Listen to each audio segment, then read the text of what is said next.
Berkata Imam Haddad rahimallahu ta'ala, nafa'ana Allahu bihi wa bi ulumihi wa bi ulumi masyaikhihi wa talamidatihi fid dharaini amin. Man tarakal hazma, dalam naskah lain man tarakal jazba, maknanya sama. Man tarakal hazma lil wahmi fahuwa ahmaq. Barang siapa yang meninggalkan sesuatu yang pasti, lebih memilih yang tidak pasti, maka itu adalah dungu.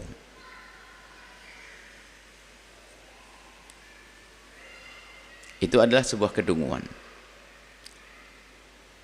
Ada pepatah Jawa, mburu uceng kelangan delek. Jadi ada dapat ikan gede, rupanya ngelihat ikan kecil di sungai, ikan gedenya taruh pinggir sungai, ikan kecil yang dikejar, ikan gedenya turun ke sungai, ikan kecilnya didapat.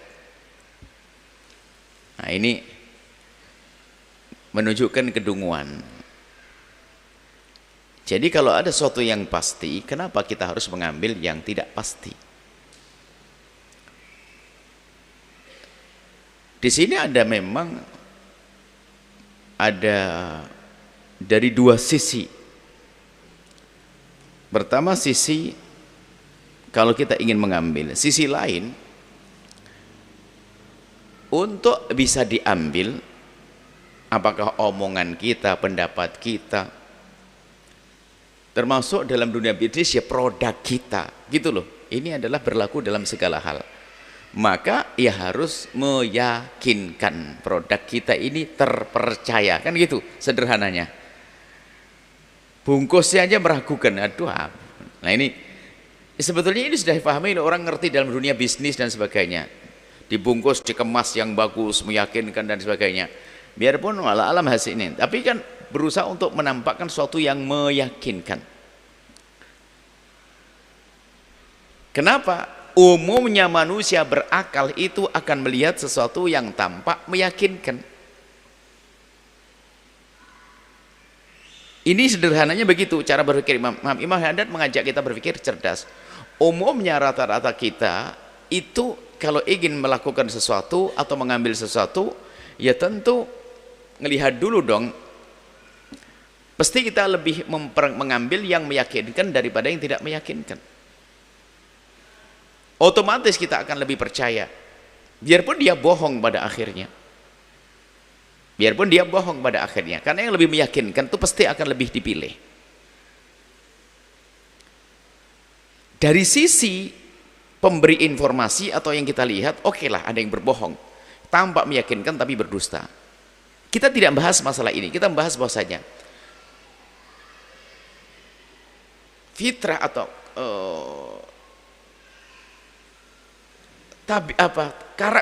sifat normalnya manusia itu, nah gitu loh, kurang lebihnya begitu. Ia selalu mengambil sesuatu yang lebih meyakinkan. Mau belanja ada ini, yang suka pedas sambelnya merah, ya yang merah. Yang suka ini pasti. Ini sederhana. Cuman Imam Haddad ingin mengajak kita bukan kepada urusan yang sederhana itu, sederhana untuk sebuah percontohan saja. Jadi kalau kita mau belanja dengan dua orang sama-sama jual kain, dia ngomong, tapi yang cara ngomong yang meyakinkan itu kita terpesona, akhirnya beli ke sana. Sehingga marketing itu dalam memasarkan itu harus orang pintar ngomong, dan dia juga Masya Allah, paling tidak itu kalau jualan obat kumis itu dia berkumis dong, kan gitu ya. Paling tidak kurang lebih gitu. Jadi dia meyakinkan.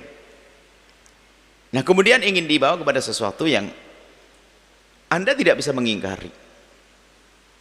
Dari bukti-bukti Anda yang bermacam-macam, Anda tidak bisa mengingkari. Ada sesuatu yang sangat Anda yakini. Kita tidak melihat ini. Sesuatu yang Anda yakini, biarpun orang tidak melihat, tapi orang bisa melihat tanda pada diri Anda. Anda nabung pengen naik haji, kan gitu ya. Anda melakukan sholat Ramadan, Masya Allah. Loh, itu apa sih? Di balik yang Anda lakukan itu menunjukkan apa? Ini Anda harus paham. Di saat Anda dibilang, kamu masuk neraka mau enggak? Pasti jawaban Anda adalah tidak mau. Di saat Anda dibilang, kamu ahli neraka, Anda marah, kok kurang ajar ngomong ahli neraka. Itu dibalik marah Anda di saat disebut ahli neraka. Diam-diam di saat mendapatkan hadiah haji, Masya Allah riang. Itu apa? Ada sesuatu yang tersembunyi di hati Anda. Dan itu sangat Anda yakini. Keimanan kepada Allah akan adanya surga dan sebagainya. Loh, itu yakin. Yakin Imam Haddad ingin membawa ke sana. Sehingga pensyarah hikmah ini ahli dunia bisa membawa kepada urusan dunia. Dalam dunia bisnis pun hikmah ini bisa dibawa.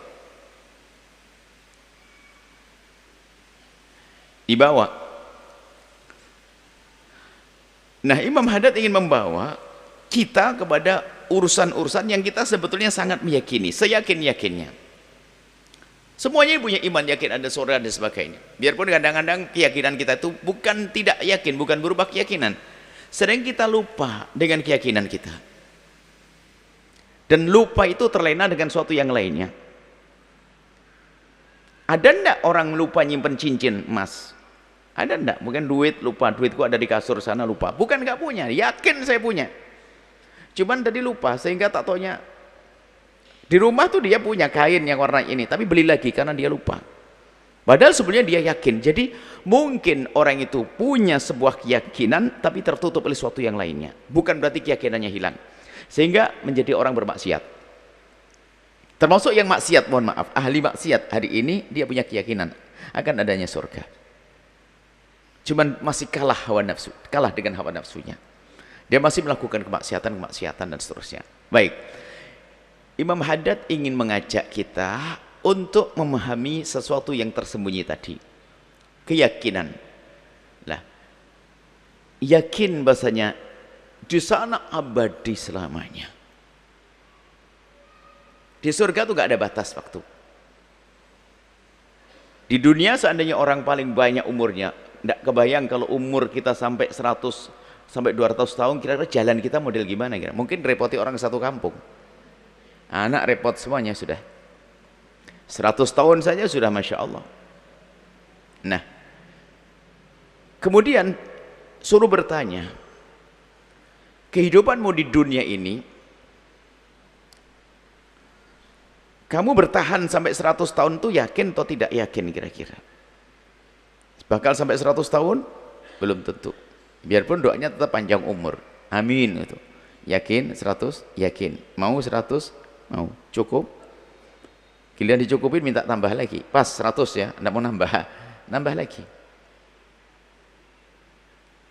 Nah, artinya hidup di dunia itu semua orang masuk bab yakin baru lagi.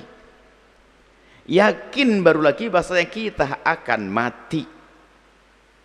Siapa yang meyakini dirinya tidak mati? Semua yakin kalau bakal mati. Semua yakin, kita yakin akan adanya kematian.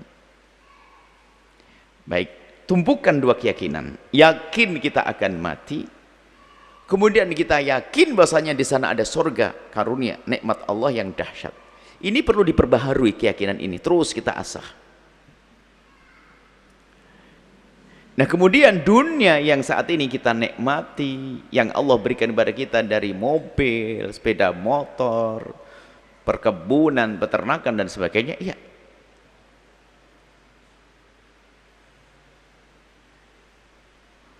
Kemudian urusan peternakan dan dunia itu kita bahas lagi. Ternyata nanti numpuk lagi keyakinan baru lagi. Itu abadi ndak hartamu. Ayam bisa mati, hancur dan sebagainya. Ternyata menumpuk banyak keyakinan. Tapi ini semuanya ternyata tidak kita perhatikan tentang keyakinan. Berarti kita telah menjadi si dungu tadi, ahmak. Kenapa? Contoh kita perlahan. Yakin kita bakal mati. Yakin adanya surga dulu, kita mulai dari. Yakin adanya surga, yakin di saat disebut neraka kita marah dan sebagainya. Yakin adanya surga, yakin adanya neraka. Kemudian Kalau sudah yakin adanya neraka, kenapa kok kita masih melakukan sesuatu yang menjadi sebab kita masuk neraka?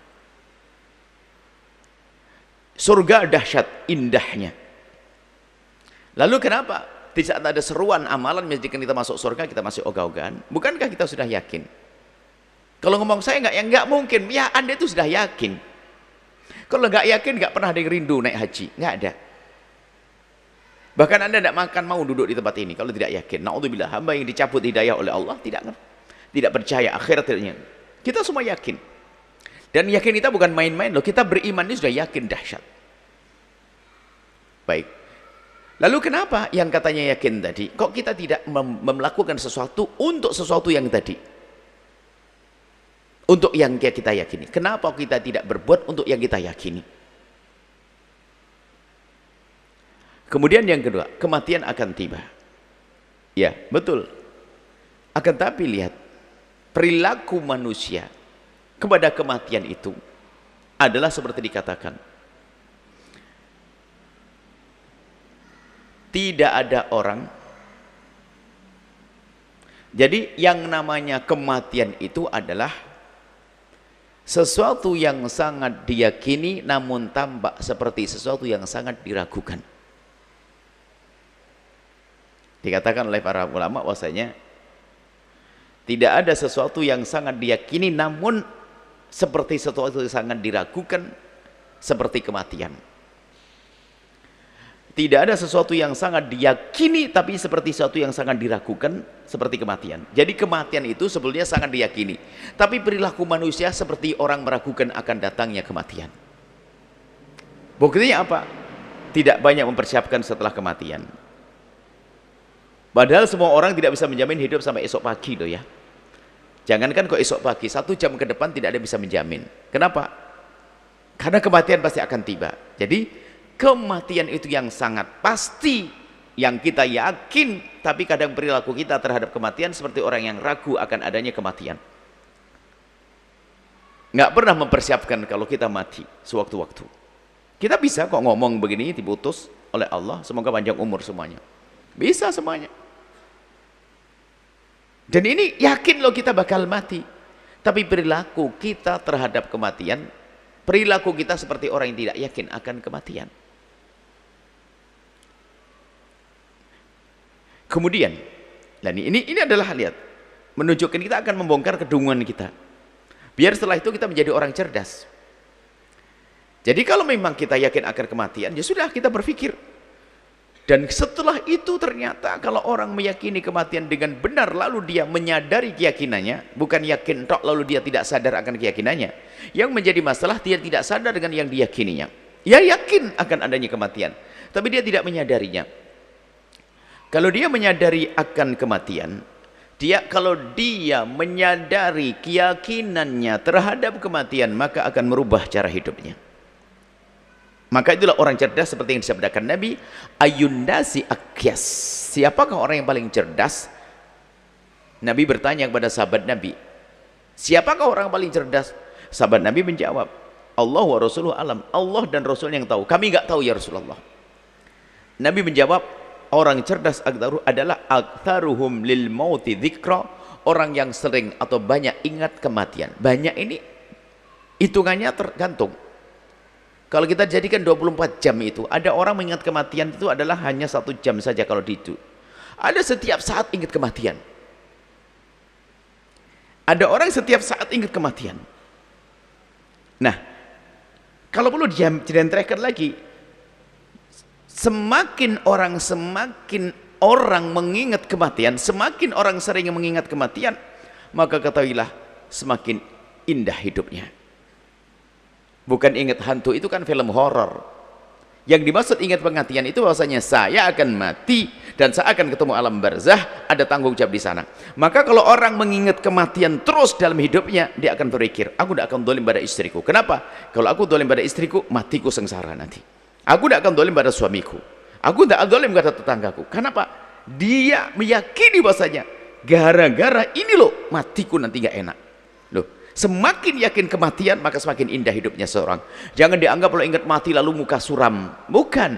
dia mudah senyum, candaria, berbagi dan seterusnya. Kenapa? Dia mengerti yang dilakukan ini akan membuahkan kebaikan nanti. Mau mencuri nggak bisa. Kenapa? Wah, sengsara aku nanti karena ingat kematian. Mau zalim sama seorang secara nggak berani. Kenapa? Dia ingat kematian. Sehingga dikatakan orang cerdas tidak akan berbuat waris kalau dia ingat kematian. Sehingga di saat orang berbuat waris, dia lagi lupa dengan kematian. Seolah tidak mati dia. Nah, ini yang disebut memadat, yang kita yakini. Yuk kita perhatikan supaya kita tidak menjadi sedungu. Bicara tentang dunia. Dunia yang saat ini kita rasakan dari harta melimpah dan sebagainya. Oke.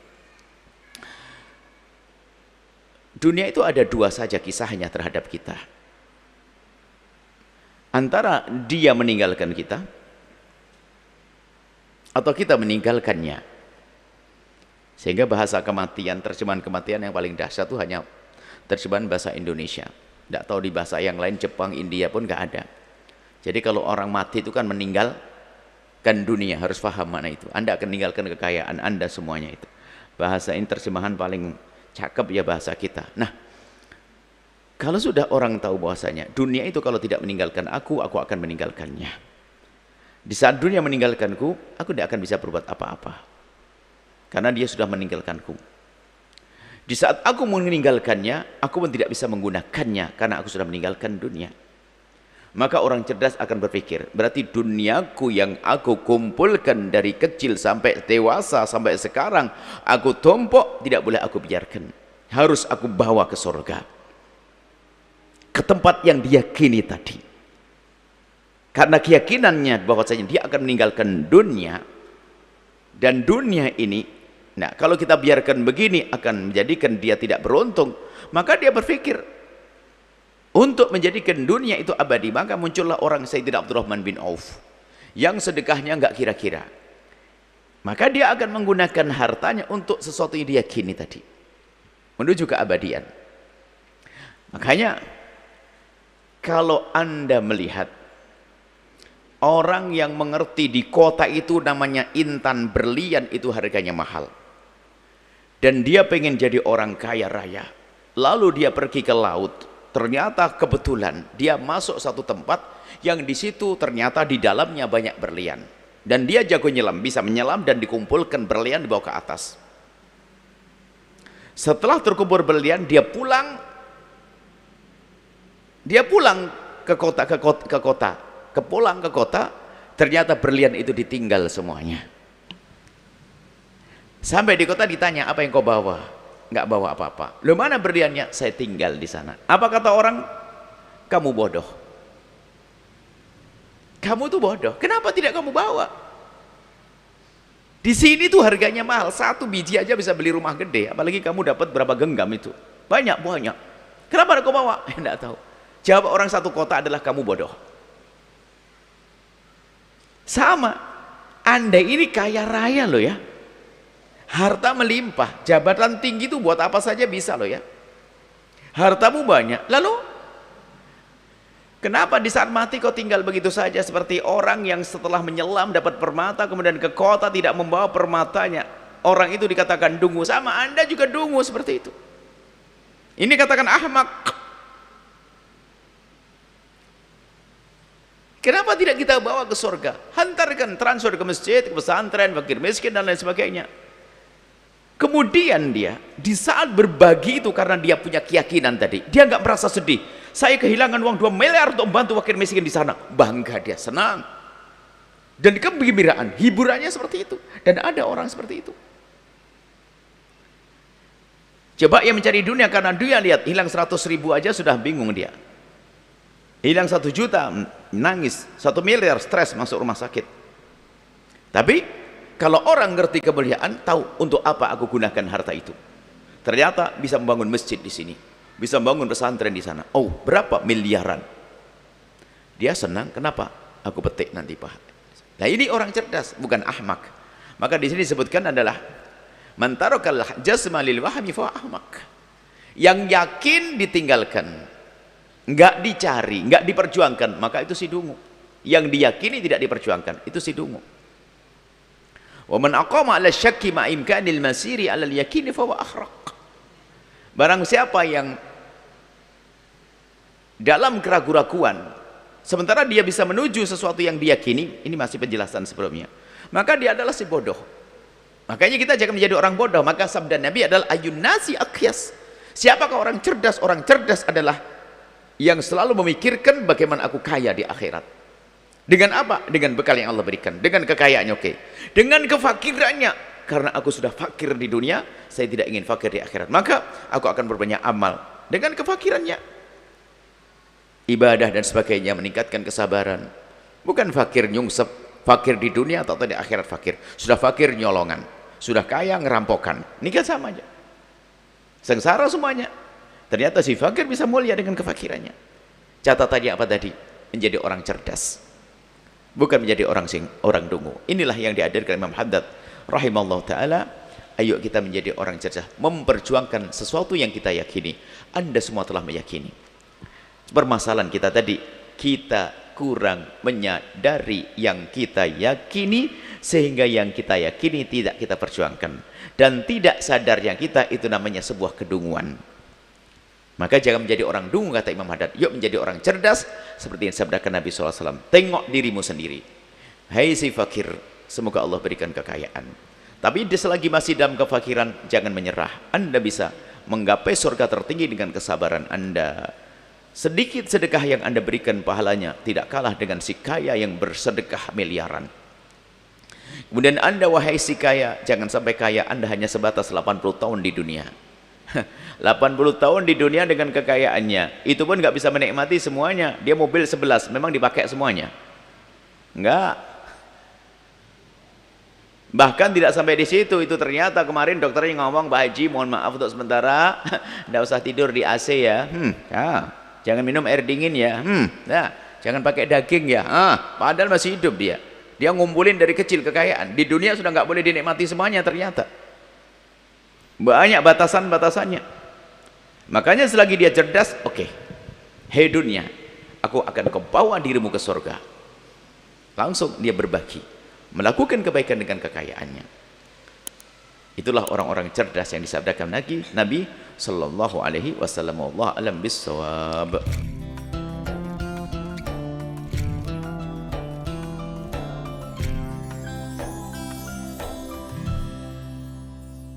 Sahabat Al-Bahjah TV, setelah menyaksikan video ini, jangan lupa bersolawat kepada baginda Nabi Muhammad. Shollu ala Nabi Muhammad. Allahumma sholli alaihi wa ala alihi wa sahbihi.